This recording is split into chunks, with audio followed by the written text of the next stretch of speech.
Green Bay Packers beat the Cleveland Browns 24-22. Merry Christmas, everybody. Doug Lesmerises with Ashley Bastock, Mary Kay Cabot, Scott Patsko, and Dan Labbe. Mary Kay, what are you taking away from this one about the Cleveland Browns?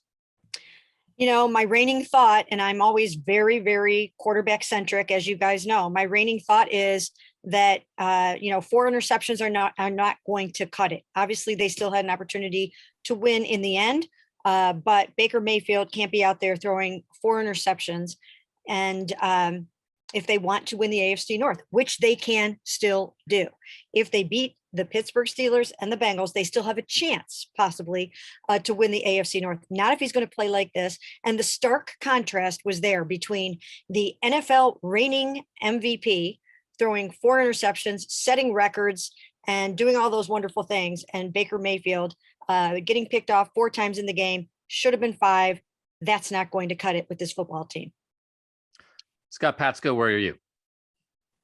There was a point, I think, in the first half and the second quarter, actually, where I almost said out loud, wow, this really feels like the Chiefs game, because here were the Browns on the road against a team that was really good, that we really wondered if they could compete with, and they were.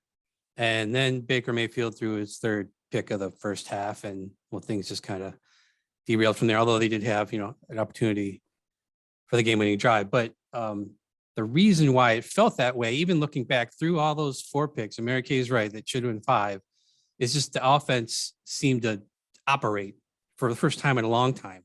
And they ended over 6 yards per play. I think through 3 quarters, it was like almost 7. And that's, I think, a positive that you take out of this, I guess, because you knew that you had to go into these last 2 games and win them. Winning the division's the focus right now. And to see the offense actually move, and again, despite the picks, and this is probably the only reason Baker came out in the second half, is because the offense was actually moving in the first half.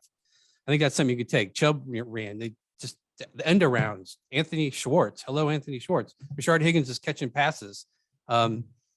Screens, explosive screens, and Ernest Johnson's blowing up for big yards. So those are all things that I think you take away from this game and try to build on, while also obviously trying to figure out how do you keep your quarterback from throwing 4 picks. Dan Labbe, what do you think? I think we saw, so we've talked so much about this offense, right? And is it too compact? Are they relying too much on big guys and all of that? And I think we saw today, they tried to come out and run more 11 personnel and more 12 personnel and have more receivers on the field and let Baker throw the ball around. And I think it reminded us that in 2018 and 2019, when Baker threw the ball around, he threw a lot of interceptions. He threw 3 interceptions in the first half in this game. First time he'd done it since 2019. And then threw that 4th at the game ender. And you guys mentioned it. There should have been a 5th before he threw the 4th interception. A screen pass should have been intercepted. It's really troublesome right now. Kind of what you do at this quarterback position. Even if you figure out a way to go to Pittsburgh and win, and go to Cincinnati and win, unless Baker just lights it up in those games. I think this game just drove home the fact that you have a major, major question to answer at quarterback this offseason. Ashley, how about you? That Nick Chubb is the hero Cleveland needs and the one it deserves, to kind of paraphrase a Dark Knight quote. Everyone knows Nick Chubb is a huge Batman fan. We tweeted out this video of this bat flying around in the press box before the game, and all my replies on Twitter were like, it's a good omen for a Nick Chubb game. And boy, was it true. But Batman doesn't win every fight, because Nick Chubb did just about everything. He ran really well, made some big plays in the pass game, which I know we've talked about him getting more comfortable in this season. And at the end of the day, sometimes Batman's plots get foiled by the Joker. And the takeaways for the Packers, those interceptions were the Joker tonight. You think Baker Mayfield's the Joker? I said the interceptions. Baker Mayfield is the Joker. I said the interceptions. I carefully worded that because I knew what you would say. The interceptions were the Joker, not his own teammate. Doug, come on, quit trying to start.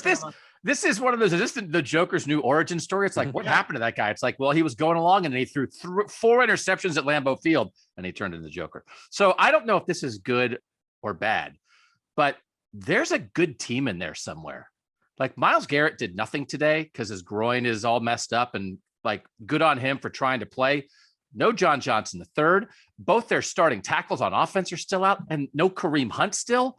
And there's a football team in there. And so I don't know if that's incredibly frustrating because 4 interceptions kept them from winning, but they did a lot of football stuff not being at their best against the team that some people think is going to win the Super Bowl on Christmas when Aaron Rodgers is getting all kinds of bouquets thrown at his feet in Lambeau.